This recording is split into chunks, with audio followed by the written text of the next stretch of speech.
The wind howled like a wounded animal, battering against the cabin. Snow piled high on the windowsills, and the fire, once roaring, was now little more than a weak flicker. Thomas Erickson had built this place with his hands, thick walls, reinforced windows, but he didn't expect this. Not this much cold, not this soon. Before we saddle up for more, tell us where you're from, and if you've ever faced a storm that tried to claim you, pull your horse up and stick around for tomorrow's tale. The sun hung low over the vast Dakota plains as Thomas Erickson drove his wagon to the spot where his new life would begin. He was a man of 40, roughened by years spent in the cold mountains of Norway, his skin weathered by both age and the toil of labor. With a thick beard and calloused hands, he cut a figure that belonged to the frontier, but his eyes were different, pale blue and calculating, watching every detail of the land as he searched for the right place to stake his claim. The land was wide and open, but it spoke to him, quiet and unyielding. The settlers who had arrived before him had chosen the flat stretches, easy for planting, simple for building. But Erickson was no fool. He knew the land could deceive you, lull you into believing that warmth would always come in the winter, that the storms would hold off until spring. He'd lived through enough winters in the mountains to understand that sometimes the earth didn't give you what you expected. When the wagon came to a stop, Erickson stood for a moment, looking around at the prairie. The wind was soft today, but that could change. He ran his hand through his hair, pulling his hat lower to shield his face from the sun, and surveyed the land. There were hills to the north, low and rolling, providing a natural barrier to the worst of the wind. A creek meandered through the land to the east, a source of water that would be essential come the hot months. He liked the sight of it, but more than anything, he liked the fact that the wind would have to climb over the hills, not sweep directly across his homestead. This would be his home, and it would stand strong. That was the plan, at least. But as he began to unload the wagon and stake the land, he could feel the eyes of the other settlers upon him. They were already shaking their heads, whispering to each other.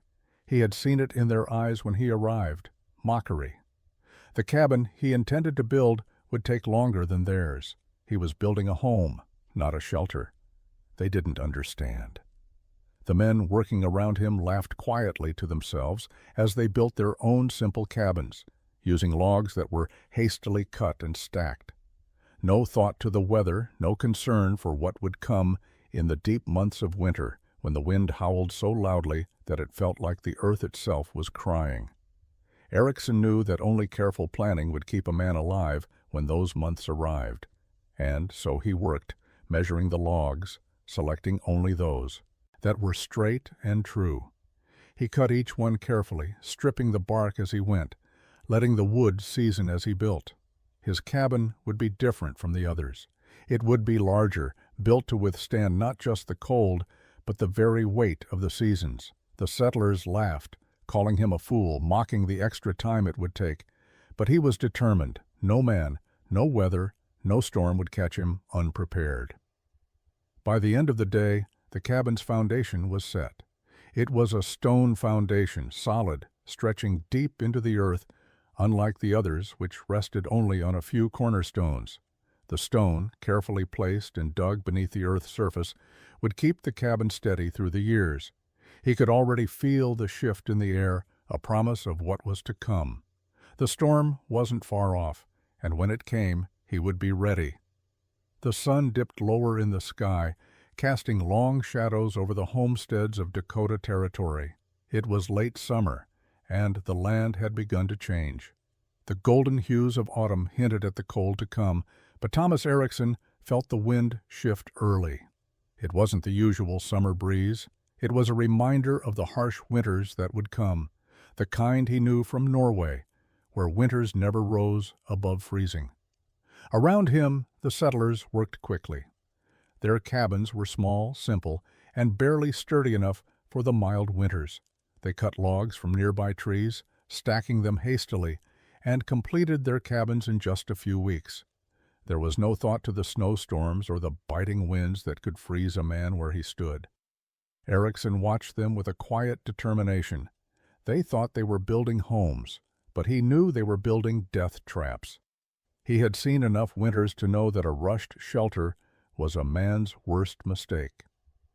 Erickson had worked in the lumber camps of Norway, where snow piled so deep the land itself seemed to threaten to swallow you whole. Cold could kill a man faster than hunger, and no one ever knew when it would come or how fierce it would be. The settlers around him seemed to think it was enough to finish their cabins quickly, trusting in luck and the mild seasons of the past few years. Erickson wasn't so foolish.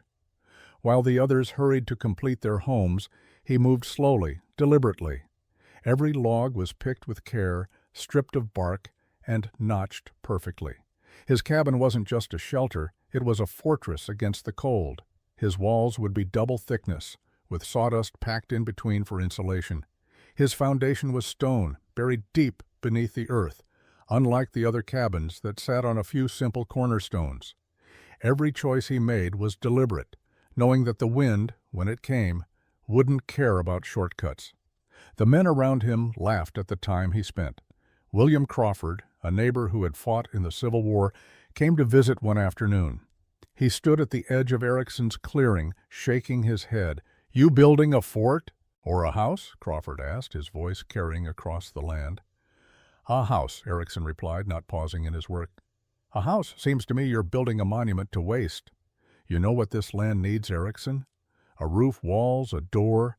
Finish it before the snow falls." Erickson didn't look up.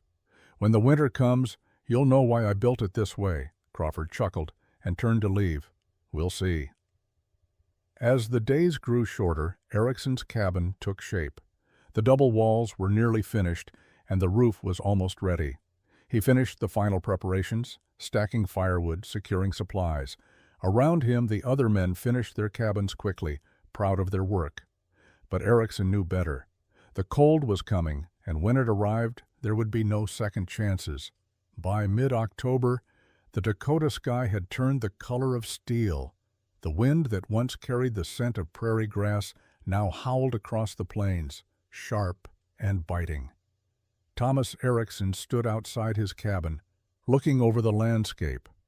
The trees were bare, and the land seemed to brace itself for what was coming.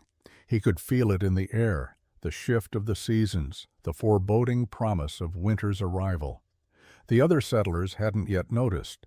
Their cabins were built, their crops harvested, and they seemed to believe they had done enough. Erickson, though, knew better. He'd seen winters like this before, winters that arrived early, with fury and unrelenting cold. He could hear the wind rising, whispering warnings. He knew that it was only a matter of time before the storm hit. It came on the 15th, unexpected, brutal, and sudden. The sky darkened before noon, and by evening, the first flurry of snow began to fall. It wasn't much at first, just a light dusting on the ground, but Erickson's eyes narrowed as he watched it. He could feel the chill in the air, the kind that sinks into your bones and makes you think twice about stepping outside. By nightfall, the snow came down in sheets, swirling and stinging in the wind. The temperature plummeted to well below freezing, and the snow began to accumulate rapidly. The wind whipped through the cabins, rattling windows and doors. It wasn't just the cold, it was the force of the storm, the way it turned the world into an unrecognizable blur. In the distance, the other cabins began to disappear behind the thick curtain of snow. Erickson could hear the howls of the wind, the sound of the prairie being swallowed. He knew that those around him had not built for this. The roofs of their cabins would soon buckle under the weight of the snow, and their walls, weak and hastily constructed, would fail under the pressure of the storm. The firewood they had stacked outside was already covered in snow, useless against the cold. The next morning, Erickson stepped outside to find the world transformed. The snow had piled up to nearly 5 feet in some places. The wind had sculpted it into frozen waves, the prairie now a sea of white. He walked toward the other cabins, the wind cutting through his coat, but he didn't hurry. He knew what he would find. Crawford's cabin was the first he reached. It was nearly buried, the door barely visible beneath a mountain of snow. He knocked twice, but there was no answer. A grim thought crossed his mind. He'd expected as much. The cabin was already failing. Inside, the fire had long gone out, and the cold had crept into every crack and crevice. Erickson didn't have time to dwell on it. He turned back toward his own cabin, where the warmth still clung to the air. The wind howled, but he knew that, for now, he had done everything he could. The cold had come, and it was here to stay. The snow didn't stop falling for days. Thomas Erickson kept a careful watch from his cabin, his eyes scanning the swirling white that obscured everything beyond a few yards. The storm had turned the prairie into an unrecognizable wasteland. For the first time in his life, he felt the weight of isolation, the storm not only cutting him off from the world, but testing the strength of the decisions he had made. Inside his cabin, the fire crackled steadily. His double walls and carefully constructed insulation kept the cold at bay, and the sawdust between the logs acted like a blanket, holding warmth. The food he'd stored in the fall remained untouched, and the firewood he'd cut in preparation for months seemed endless. But outside, the world had become a frozen battleground. By the third day of the storm, Erickson's patience began to wane. The isolation was beginning to take its toll on his mind. He knew he was safe for now, but others were not. The settlers who had mocked his work were likely struggling, their cabins battered by the wind, their supplies already running low. He couldn't just sit by and wait for the storm to end. The cold wasn't just an inconvenience, it was a killer, and it didn't care who was prepared or not. Late in the afternoon, when the wind finally began to shift, Erickson bundled up in thick layers and stepped outside. The snow had piled so high that it almost reached his cabin's windowsill. He pulled his hood low, tying it tight beneath his chin, and walked through the thick drifts toward William Crawford's cabin. The wind screamed in his ears, but he was used to it. He had learned long ago that when the cold comes, you keep moving. You don't stop until it lets up. Crawford's cabin was nearly buried, just as Erickson had feared. The door was blocked by drifts of snow, and he had to dig with his hands to make any progress. The cold bit into his skin as he worked, but he didn't hesitate. The sooner he reached Crawford, the sooner he could offer help. It took nearly an hour before he finally managed to open the door. Inside, it was dark and bitterly cold. Crawford and his wife, Doris, huddled by a dwindling fire, their faces pale from exhaustion and hunger. "We need firewood," Crawford said, his voice hoarse. "And food." Erickson nodded, his eyes scanning the room. The fire was almost out, and the air in the cabin was too cold for them to survive much longer without more fuel. He could see that Crawford's cabin was already failing. The walls were thin, the roof sagging from the weight of the snow. "I'll bring more," Erickson replied. "But you need to move fast. It's not going to stop." He turned and stepped back outside, already preparing to gather more firewood. The wind howled again, and the snow continued to fall, but Erickson didn't hesitate. He knew how quickly a person could die in the cold, and this time he wasn't just building for himself. By the time Thomas Erickson returned with firewood, the storm had grown fiercer. The wind howled like a wild animal, battering against the walls of Crawford's cabin. The temperature had dropped to dangerous levels, and the fire inside was barely more than a few glowing embers. Crawford and his wife Doris were huddled together in front of it, their faces pinched with cold and exhaustion. As Erickson entered, the cold hit him with a force that took his breath away. He quickly closed the door behind him, sealing out the worst of the storm. The room was dim, lit only by the fading light of the fire. He placed the firewood in the small pile by the hearth and knelt down to stoke the flames. "We're running out of everything," Crawford said, his voice thick with fear. "The food's almost gone, and we can't keep the fire going much longer." Erickson didn't answer immediately. He had seen the desperation in Crawford's eyes. He knew that the cold could break a man's spirit long before it broke his body.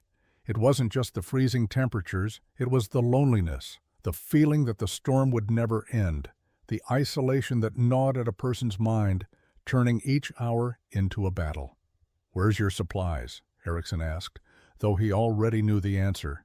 The shelves were bare, the bags of flour and beans long emptied. He saw only a few cans left, their contents frozen solid. "We didn't think we'd need so much," Crawford said. "Thought we had more time, but it came too fast." Erickson nodded. "The cold doesn't wait." For a long moment, there was only the sound of the wind outside and the crackling of the fire as Erickson worked to add more wood. He knew that the worst was yet to come. This storm wasn't just a passing flurry. It was a killer, and those who weren't prepared would not survive it. "I'll go back out," Erickson said after a long pause. "I'll bring more wood and some food." Crawford looked up, his eyes wide with disbelief. "You're going back out there? It's worse than it was yesterday. You won't make it back." Erickson met his gaze. There was no question in his mind. He had no choice. The storm wasn't just an inconvenience. It was a reckoning. If they didn't act now, they would be dead by morning. "I'll make it," Erickson said, his voice steady. "You stay here and keep the fire going." "Don't leave us, Erickson," Doris said softly, the fear in her voice undeniable. "Please." But Erickson knew what he had to do. He turned back toward the door, pulling on his heavy coat and tightening the scarf around his neck. As he stepped into the storm, the cold hit him with a force he couldn't ignore. But there was no time to hesitate. He wasn't just fighting the storm, he was fighting for their lives. The storm raged with a fury that Erickson hadn't expected. The wind seemed to twist the snow into a living thing, biting through his coat and stinging his face with each step. The cold was relentless, but Erickson didn't flinch. He had seen worse, and he had no choice but to press on. Crawford's cabin was behind him now, the smoke from the chimney barely visible through the thick snow. Erickson moved swiftly, his boots sinking into the deep drifts with each step, but he was accustomed to the weight of winter. He didn't stop to rest. The journey was urgent. As he trudged through the snow, the weight of his task settled on him. He wasn't just going to fetch firewood and food, he was delivering a lesson. There had been no time for learning when the storm hit, no time for second guesses. The men and women who had built hastily, without thinking about the cold that would surely come, were learning now. They were learning the hard way that preparation was everything. And if they didn't make it through, there would be no one left to teach them. He passed other cabins, each one buried deeper in snow than the last. Some were only faint shapes in the white landscape, their roofs sagging under the weight. Others were completely invisible, swallowed by drifts that looked as if the earth had swallowed them whole. The settlers who had cut corners, who had rushed in their work, were paying the price now. Erickson's mind was clear, despite the storm. He had known this was coming. He had warned them, even if they hadn't listened. This was survival, not a competition. This was life and death, no shortcuts. He had built his cabin to last through winters like this, but now he was learning something new. There was no building for the worst when the worst came, because it could always be worse. The storm was proving it. After what felt like an eternity, Erickson reached the woods. The trees stood tall and silent, their branches weighed down by snow. He chopped quickly, his axe biting into the wood with the precision of someone who knew how to work in the cold. He didn't waste time thinking about how hard it was, or how much longer the storm would last. The woodpile grew steadily, but the minutes dragged on. His breath came in sharp bursts, freezing almost instantly in the air, and his fingers ached with cold. But he had no time for hesitation. Survival didn't wait. When his load was finally complete, Erickson turned back toward the cabins, his path now even harder to follow. The storm had already buried much of the landscape, but he kept moving. He knew the lesson wasn't just about shelter, it was about resilience. He wasn't just going to survive, he was going to teach them how to do it too. And if he couldn't reach them in time, he would leave the lesson in the wind, where it would never be forgotten. When Erickson returned to Crawford's cabin, the wind had grown even fiercer. The snow was a curtain that obscured everything but the most immediate surroundings. His legs burned with exhaustion from the trip, and the weight of the firewood felt unbearable in the cold. But he didn't stop. His mind, as sharp as it had ever been, told him he could rest when the job was done. He reached the door of Crawford's cabin and knocked twice, the sound lost almost immediately in the howling storm. He pulled open the door and entered, shaking the snow from his coat. The warmth hit him immediately, but it wasn't enough to thaw the cold he felt inside. Crawford and Doris sat by the fire, barely speaking. The room smelled of sweat and damp wood, the warmth of the fire fighting against the suffocating chill. Doris's face was pale, her breath slow and shallow. She looked up at Erickson, gratitude in her eyes, but there was something else there too, fear. Fear of what was still to come. More wood, Erickson said, setting his load down by the hearth, and food, as promised. "Thank you," Crawford rasped, his voice rough with fatigue. "We didn't think we'd make it." Erickson nodded and knelt beside the fire, adding the wood carefully. The crackling sound was comforting, but the silence in the cabin felt suffocating. The storm raged outside, but in here the reality of what they faced had settled deep into their bones. Erickson worked quickly, keeping his movement steady. As the fire grew stronger, Crawford finally spoke again, his tone softer now. "How did you know? How did you know it would be like this?" Erickson looked up briefly, meeting Crawford's gaze. "I've seen it before. The cold is patient. It waits, and when it comes, it hits hard. There's no predicting it. You can't build for what you expect. You have to build for what's possible. What's the worst that can come? That's the only way." Crawford nodded slowly, absorbing the weight of Erickson's words. "I was wrong," he said quietly. "You weren't foolish, not at all. I didn't understand." Erickson didn't respond immediately. The fire flickered between them, its warm glow lighting the room in pale yellow. He focused on his task, not out of any need to avoid Crawford's words, but because the storm was still there, beyond the walls, and he couldn't let himself forget it. Finally, as he stepped back from the hearth, Erickson spoke again. "No man can be prepared for everything, but a man can always do his best. The rest is luck." Crawford stood and walked over to Erickson, placing a hand on his shoulder. "Thank you," he said simply. "You saved our lives." Erickson nodded, but there was no satisfaction in his face. He wasn't saving lives for thanks. He was saving them because survival in the West was a lesson passed down, from man to man, generation to generation. And this was just one lesson in a lifetime of them. The storm had finally begun to settle, but the damage was already done. Crawford had not yet recovered from the shock of his cabin's collapse, nor had Doris fully regained her strength. For days the three of them had huddled together by the fire, grateful but burdened by the heavy reality of survival. The world outside was still buried under a deep layer of snow, but Erickson could feel the pressure of the remaining work mounting. More men and women would need shelter. On the 6th day of the storm, Erickson decided it was time to move. The cabin was safe enough for now, but Crawford and Doris couldn't remain there forever, and the other settlers who had survived needed help.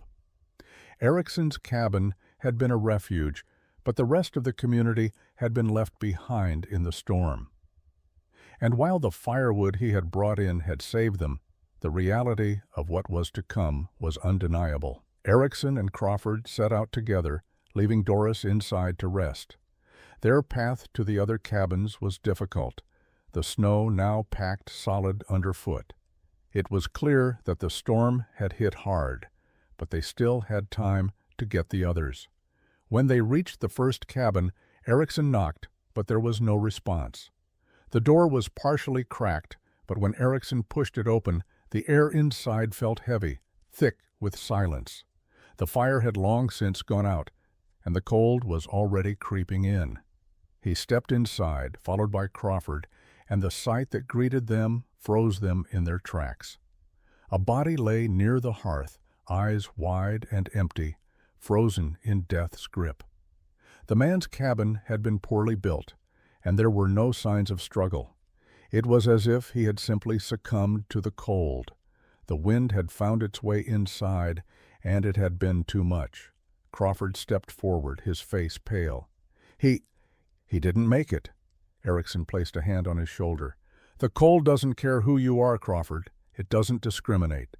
His voice was firm but sorrowful. He had known this moment was coming.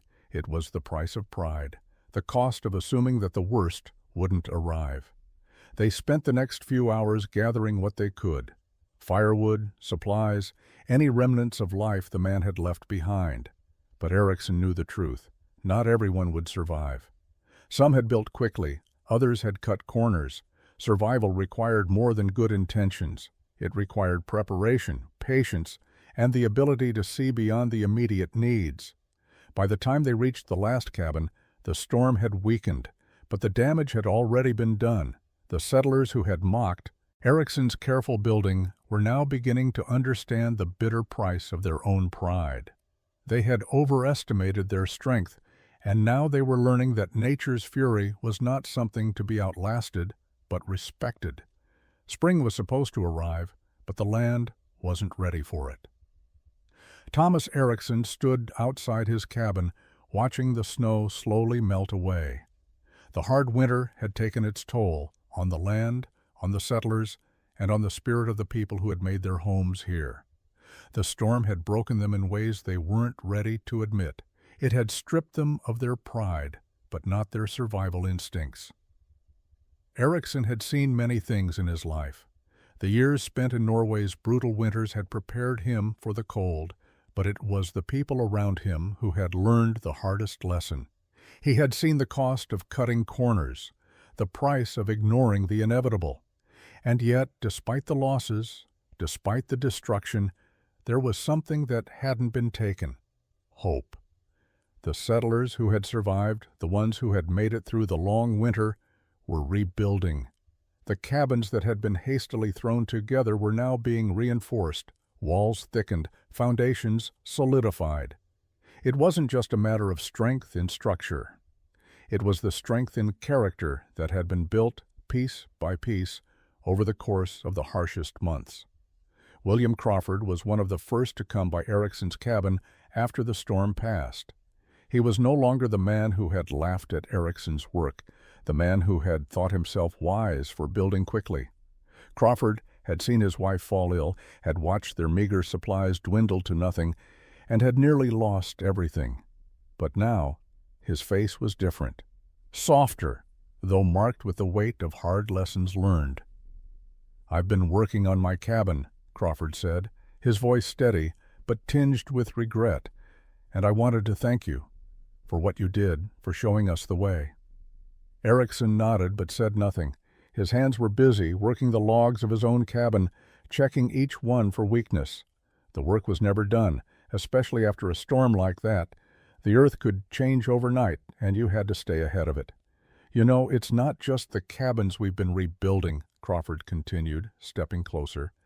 "It's the way we're thinking. We're starting to see what's important. The storm. It wasn't just about the cold, was it?" "No," Erickson replied, pausing for a moment to look at Crawford. "It was about the truth of the land. The cold doesn't just come to kill, it comes to teach." Crawford's brow furrowed as he absorbed Erickson's words. "And the others? Do you think they'll ever understand?" Erickson didn't have an answer. Some lessons took years to learn, others a lifetime. But what mattered was that the lesson had been learned. Slowly, the settlers were beginning to build not just for themselves, but for the future. They were preparing for the worst because they knew by now that the cold always came back, and next time they would be ready. The spring thaw came slowly, but it was enough to show the scars left by the storm. The land was pocked with deep drifts of snow that had melted unevenly, leaving behind barren patches where the prairie grass would soon return. Thomas Erickson stood at the edge of his cabin, his hands on his hips as he surveyed the horizon. The worst was over, but it had come at a cost. The people who had survived had been tested, had seen their lives stripped down to their bare essentials, and they had rebuilt. But it wasn't just about the cabins. It wasn't just about the cold. It was about something more, something deeper that had been learned through hardship and loss.